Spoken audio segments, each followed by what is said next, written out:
welcome, Jess. Welcome to the third instalment of our little podcast video series. Thanks, Kat. Faith in the Darkness. It's nice to be here at the table with you. At the table. At the table. So you spoke on Sunday with Habakkuk. How did you have it written down? Habakkuk 2, 1 to 4. Indeed. Juicy little few verses. Yeah. Yeah. It was funny when James first gave it to me. I was like, "Oh gosh, it's only 4 verses. What are we gonna find in 4 verses?" Yeah. But actually, I could have gone on and on. Yeah, that's so good. Yeah, it's turning out to be an amazing book. Do you want to give us a recap of what you spoke about on Sunday? So I was speaking from Habakkuk, chapter 2, 1 to 4, which is a continuation of a conversation that was happening between Habakkuk, a prophet, and God. And Habakkuk was living at a time where the nation was in a state of despair and corruption, and they had been invaded by foreign powers a century earlier. They were still living under foreign rule, and Habakkuk is just feeling overwhelmed with just despair at the state of God's people, who carry incredible promises, the promises that God has spoken to Abraham, and the promises of blessing that he'd given them as a people when they'd come into the promised land. And hundreds of years later, they're not actually experiencing that, because as a nation, the Israelites have turned from God and are worshipping false idols, and corruption is rife. And Habakkuk has reached the end of himself, and he's saying, "God, how long is this going to go on for?" And God has responded by saying, "It's okay, I have got a plan," and says, "I'm going to send the Babylonians, who are a greatly feared superpower. They were the rising superpower who are going to supersede the Assyrians, who are currently in power." And Habakkuk is not feeling comforted by that answer at all. And he's responded to God at the end of chapter 1 by saying, "Oh God, surely this can't be a good idea." But then he responds again. So having poured out his heart, he responds again. And I think that's often how it is with us as people. We have our initial response, don't we? Our initial knee-jerk, "Oh, how can this be? How can this be right?"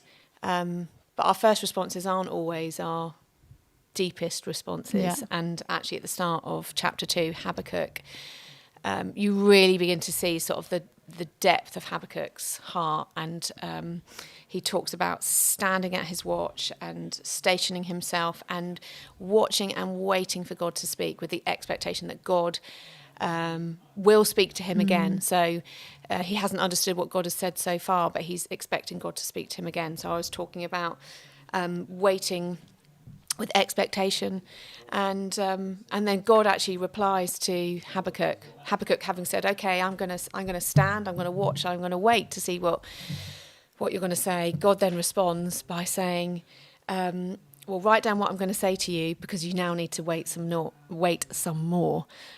So we're speaking on waiting patiently, and how the righteous live by faith. And faith is not in ourselves, not in the circumstances that we find ourselves in, whether we find ourselves in a good situation, a bad situation, whether we're doing well or whether we're struggling. We live because we've got faith in Jesus, and faith connects us with Jesus, the giver of life. So yeah, that's what I was speaking about. Yeah, it was so good to hear,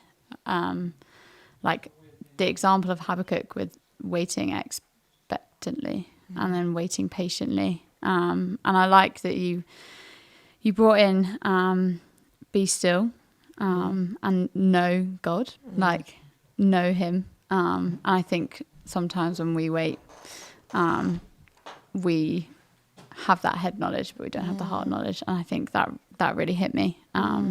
Was knowing him deeply, knowing who he is, knowing that his promises are good.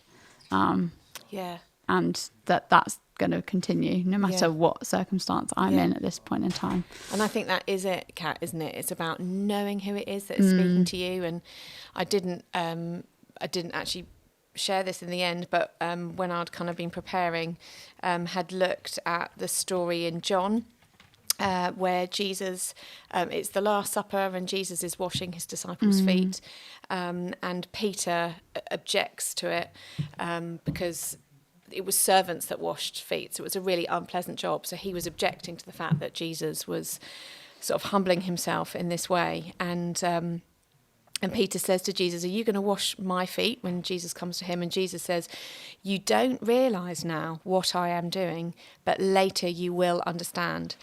And Peter says, "No, you're never going to wash my feet." And Jesus says, "But unless I wash you, you have no part with me." "Then, Lord," Peter replied, "not just my feet, but my hands and my head as well." And it's like Peter's objecting to what he can see Jesus doing. And often that's what we can do. We can object to what we can see God doing, or what we can see Jesus doing, or, we can object to it. But actually Jesus, because of his relationship with Peter, when Jesus says, "Well, unless I wash you, you can have no part of me," Peter then immediately is like, "Well, wash all of me then." And it's because of the relationship that Peter had with Jesus that he was able to kind of be still in that moment and think, okay, if you have said it, then I accept it, even though I don't really understand it. I mean, Jesus literally says, "You don't understand this right now, but you will one day." And Peter doesn't say, "Well, come on then, explain it now. Explain it to me." He's satisfied with that answer. Like, one day you're going to understand.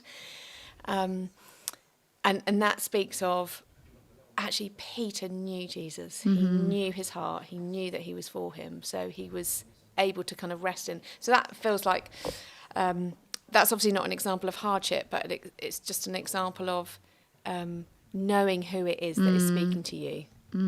Enables us to kind of accept something and sit in it, sit under it. Even when we don't understand. And I think that really... it does help in the waiting and in the pain and in the emotions that you're feeling at that point in time, being able to rest in just knowing God is greater and God has good things to come, even though we don't know that timeline.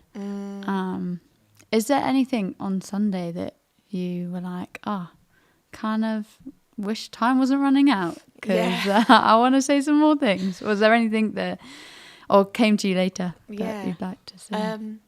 I think, I was thinking about it later on, and I just thinking about the thing of, like, Jesus also found it difficult sometimes, the waiting, and Jesus fully knew the plan, so there was nothing that he wasn't aware of. He knew God's great, good, sovereign plan, but it talks in Matthew 17 about Jesus' despair, basically, of, the unbelief around him. And he says this in Matthew 17, verse 17, "Oh, unbelieving and perverse generation, how long shall I stay with you? How long shall I put up with you?" And he's just frustrated. The how long question, Jesus asked the how long question as well, and he fully knew the answer. So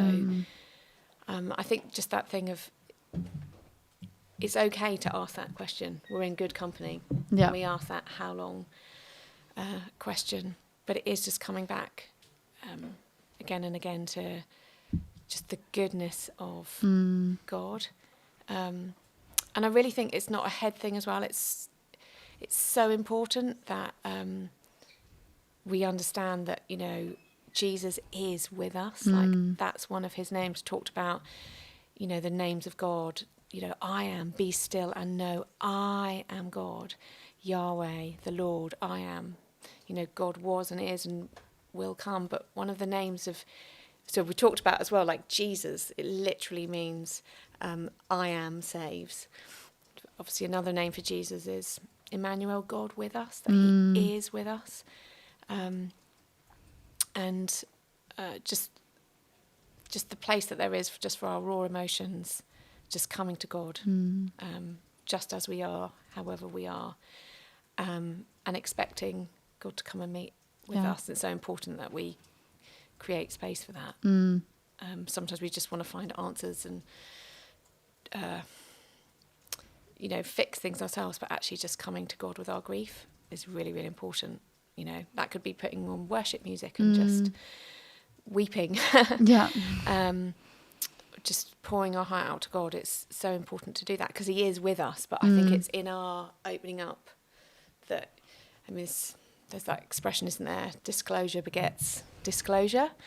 And the Bible talks about, walk towards God, step towards God, and he'll come running towards us. And I think there's something as we disclose our heart to God, that actually we receive something of his heart towards us in return.